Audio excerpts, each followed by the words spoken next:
सुविधावादीलाई माननीय सदस्यले सोध्ने प्रश्नको जवाफ दिनको लागि रोस्टरमा आउन आग्रह गर्दछु।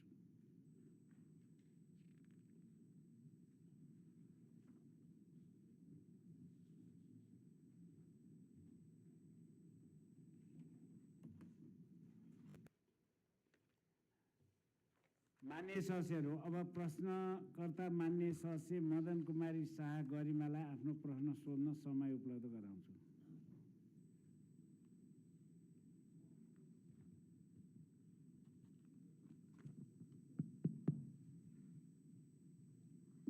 सम्मान्य अध्यक्षज्यू मार्फत माननीय मन्त्रीज्यूलाई मेरो प्रश्न यस प्रकार रहेको छ।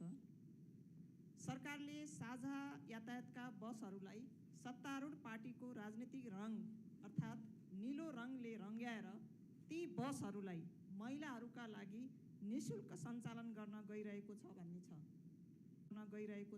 छ। यसै सन्दर्भमा निम्न प्रश्नहरूको उत्तर चाहन्छु। महिलाहरूका लागि मात्रै छुट्टै बस सञ्चालन गर्नु लैङ्गिक समानतालाई आफ्नो जीवन पद्धति बनाउन उन्मुख नेपाली समाजलाई लैङ्गिक असमानतातिर धकेल्ने कोसिस होइन र? महिला पुरुषलाई छुट्याएर महिलालाई सुरक्षित बनाउने कि संसारमै सँगसँगै हिँडाएर सहअस्तित्वको सम्मान गर्ने संस्कारको विकास गर्ने?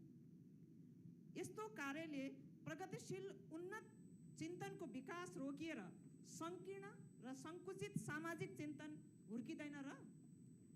सरकारले एउटै सार्वजनिक बसमा सुरक्षित र सम्मानपूर्वक यात्रा गर्न सक्ने वातावरण निर्माण गर्न कानुन कार्यान्वयन, निगरानी, जनचेतना, सुरक्षित सार्वजनिक यातायात प्रणाली विकासमा काम गर्ने हो कि लोकप्रियताका लागि अल्पकालीन उपाय अवलम्बन गर्ने हो? मेरो प्रश्न रहेको छ। धन्यवाद। माननीय मन्त्रीज्यू।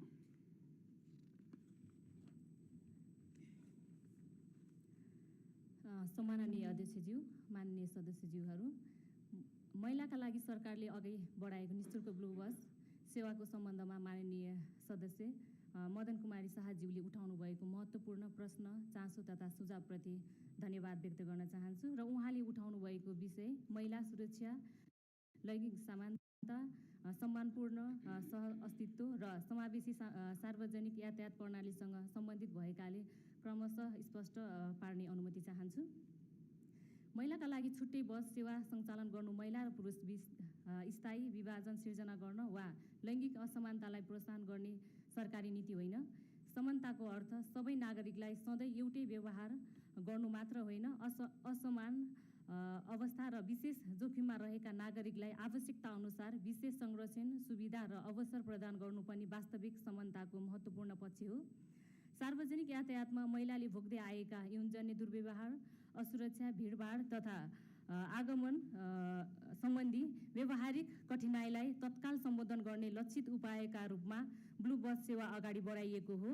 यस सेवाले महिलालाई अन्य सार्वजनिक यातायात प्रयोग गर्ने रोक लगाउँदैन र नियमित सार्वजनिक यातायात प्रणालीलाई प्रतिस्थापना गर्न पनि गर्दैन। त्यसैले यो लैङ्गिक असमानतातर्फ धकेल्ने कदम नभई विद्यमान असमान जोखिम न्यूनीकरण गर्ने विषयलाई विशेष लक्षित तथा आवश्यकतालाई आधारित उपाय हो। सरकारको दीर्घकालीन लक्ष्य महिला र पुरुषलाई अलग अलग यात्रा गराउनु होइन।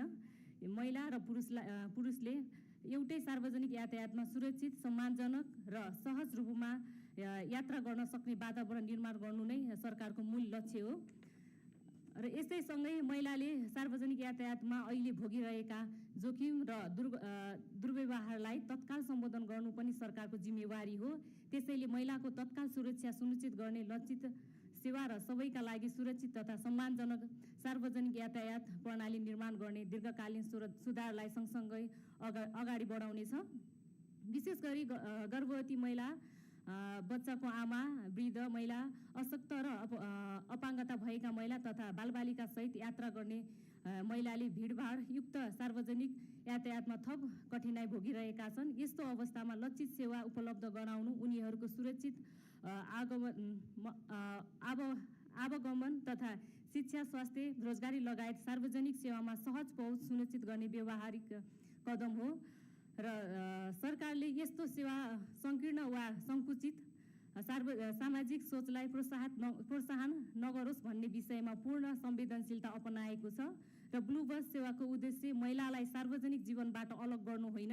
यसको उद्देश्य महिलालाई थप सुरक्षित र आत्मविश्वासका साथ शिक्षा, तालिम, रोजगार, स्वास्थ्य सेवा तथा आर्थिक र सामाजिक गतिविधिमा सहभागी हुने वातावरण प्रदान गर्नु हो।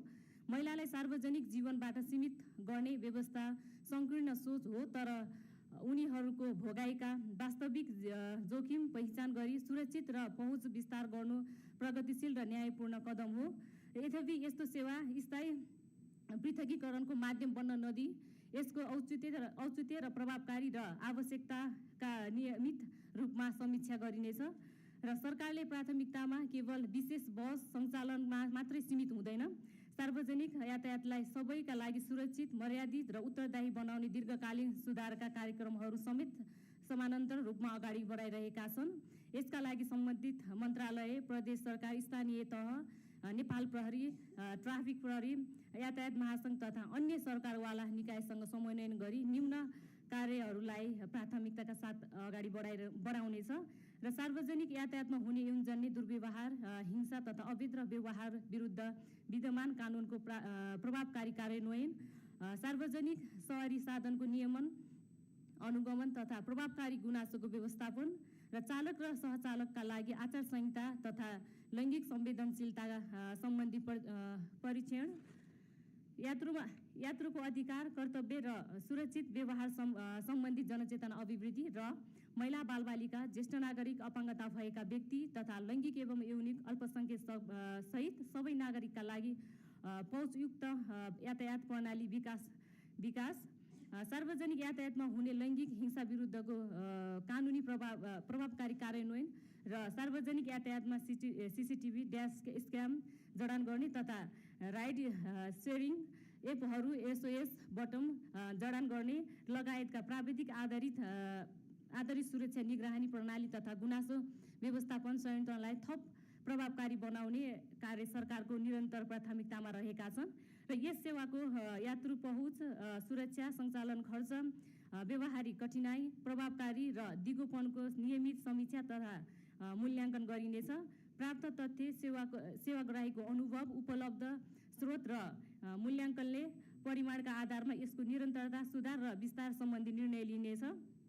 त्यसैले ब्लू बसको सेवा केवल प्रचार वा लोकप्रियताका लागि ल्याइएको अल्पकालीन घोषणा होइन, यो महिलाले हाल भोगिरहेका जोखिमलाई तत्काल सम्बोधन गर्दै समग्र सार्वजनिक यातायात प्रणालीको दीर्घकालीन सुधारतर्फ अघि बढ्ने लक्षित र सङ्क्रमणकालीन प्रयास हो।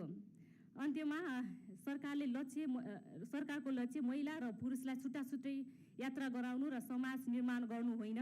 महिला र पुरुष, बालबालिका, ज्येष्ठ नागरिक, अपाङ्गता भएका व्यक्ति तथा लैङ्गिक तथा यौनिक अल्पसङ्ख्यक सहित प्रत्येक नागरिकको जुनसुकै सार्वजनिक यातायातमा सुरक्षित, सम्मानजनक र सहज रूपमा यात्रा गर्न सक्ने समावेशी प्रणाली निर्माण गर्नु हो।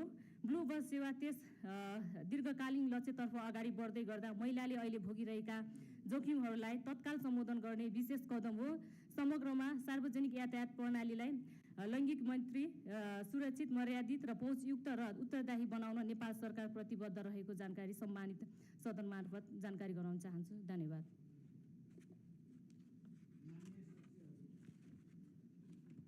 मान्य सदस्यहरू, अब प्रश्नकर्ता मान्य सदस्यले पूरक प्रश्न सोध्न चाहनु भएकोले विषयमा केन्द्रित भई पूरक प्रश्न सोध्न समय उपलब्ध गराउँछु।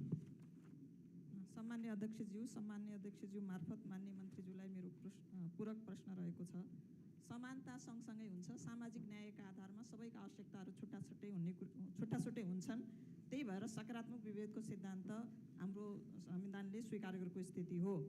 तर उहाँको कुरा सुन्दा मलाई कस्तो लाग्यो भन्दाखेरि 21औं शताब्दीमा सरकार अझै 17औं शताब्दीमा छ जस्तो लाग्यो। दीर्घकालीन रूपमा सबै सार्वजनिक साधनहरूलाई लैङ्गिक मैत्री, सुरक्षित, मर्यादित र संवेदनशील बनाउन आवश्यक हुन्छ भनेर स्वीकार गर्नुभएको छ। त्यसको लागि धन्यवाद दिन चाहन्छु। अत यति स्वीकार गरिसकेपछि लैङ्गिक समानताप्रति सरकारको नीति अल्पकालीन नभएर दीर्घकालीन हुनुपर्छ भन्ने मलाई लाग्छ र दीर्घकालीन योजना के छ? धन्यवाद। मान्य मन्त्रीज्यू।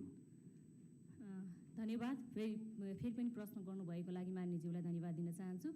र र यस सम्बन्धमा हामीले विशेष गरी महिलाहरूको अहिले देखिरहेका छौँ दिन प्रतिदिन महिलाहरूलाई यो यातायात गर्दा चाहिँ घटिरहेका घटनाहरू त्यही देखेकै आधारमा चाहिँ हामीले तत्कालका लागि चाहिँ यो ब्लू बसको आयोजना हामीले गर्नुपर्छ भन्ने उद्देश्यले चाहिँ हामीले सञ्चालनमा ल्याएका छौँ र त्यसको लागि चाहिँ 21औं शताब्दीमा पनि अहिले आएर पनि यस्तो भयो भन्ने क्रममा चाहिँ यो चाहिँ अब खासमा चाहिँ अब यो त पहिले नै हुनुपर्ने कुराहरू हो तर अहिले तत्काल चाहिँ अहिले यो देखिएको कारणले गर्दा चाहिँ हामी भइराख्दा हाम्रो सरकार यति बेला भइराख्दाखेरि चाहिँ सरकार महिलाहरूलाई विशेष गरी महिला बालबालिका भयो त्यही सँगसँगै पनि अब विशेष गरी यो ज्येष्ठ नागरिक महिलाहरूको लागि पनि हरेक कुरामा चाहिँ अवरोध आएकै कारणले गर्दा चाहिँ यसको चाहिँ अलि तत्काली रूपमा चाहिँ यसलाई चाहिँ कार्यान्वयन गर्नुपर्छ यसलाई चाहिँ केही संरक्षण गर्नुपर्छ भन्ने हिसाबले चाहिँ हामीले सञ्चालन गरेका छौँ र यसका लागि चाहिँ मान्यज्यूले उठाउनु भएको प्रश्नका लागि पनि म फेरि धन्यवाद दिन चाहन्छु र यस सम्बन्धमा आगामी दिनहरूमा चाहिँ के गर्ने कसरी गर्ने भन्ने कुराहरूमा चाहिँ सम्बन्धित मन्त्रालयसँग चाहिँ कोर्डिनेट गरेर हजुरहरूसँग जानकारी गराउन पनि म अनुरोध गर्न चाहन्छु। धन्यवाद।